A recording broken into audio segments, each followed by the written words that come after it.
Les amis, lorsque quelqu'un meurt, on se pose la question, pourquoi il est mort? Comment il est mort? Qu'est-ce qui est à la base? Qu'est-ce qui lui est arrivé? C'est des questions tout à fait normales.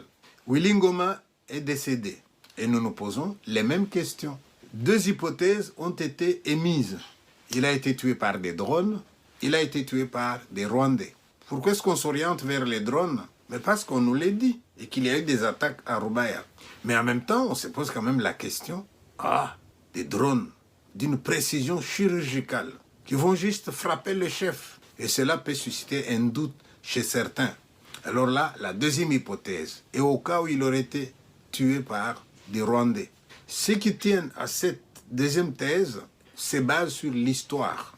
Souvenez-vous, lorsque Kabila Père est en train de venir, avec des Rwandais qui l'entourent, partout où il passe, les Congolais déposent les armes parce qu'ils voulaient les changements.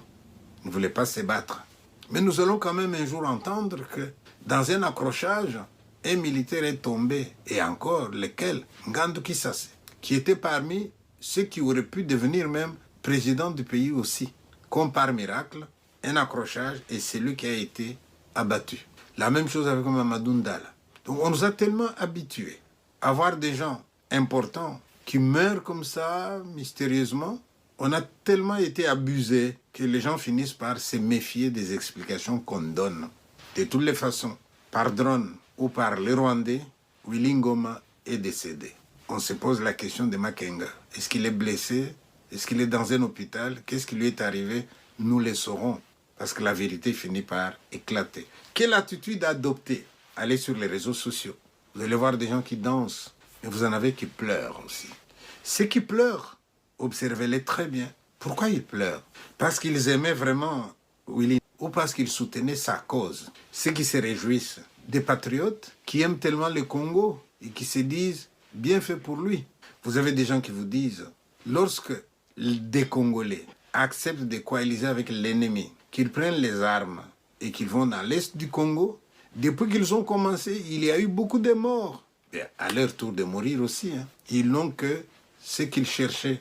Vous avez des gens qui vont dans ce sens-là. Mais moi, je dis ceci que lorsque j'apprends que Willy est mort, je me dis, quel gâchis. C'est ma manière d'être neutre. Quand je dis quel gâchis, je me dis, c'est quand même un fils du pays qui aurait dû servir son pays. Mais voilà qu'il est allé dans un mauvais sens.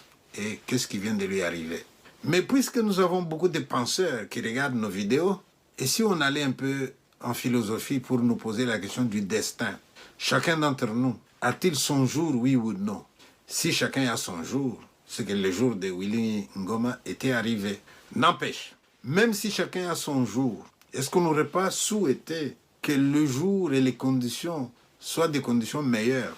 Tu es fatigué, tu es tombé malade, tu as le temps de parler avec ta femme, tes enfants, tu as le temps de dire au revoir à tes petits-enfants et voilà, tu vas de l'autre côté. Ou bien partir dans ces circonstances-là. Parce que j'imagine que quand quelqu'un meurt pendant la guerre, et surtout si c'est avec des drones qu'on l'aurait tué comme on dit, ça veut dire que le corps est déchiqueté, on va ramasser des morceaux de viande et on met dans les cercueils. Est-ce que c'est dans ces conditions-là qu'on aimerait quitter cette terre des hommes? Je voudrais dire par là que chaque jour, nous devrions apprendre. Apprendre de notre expérience. Et apprendre de notre expérience et de ce qui arrive, et de l'actualité, c'est se dire, il est temps de revenir à de bons sentiments. Lorsque vous prenez une arme, vous savez que l'arme, c'est pour tuer. Mais sachez aussi que l'arme peut aussi vous tuer vous aussi. Mais quand on sait ça, on peut alors désarmer le monde.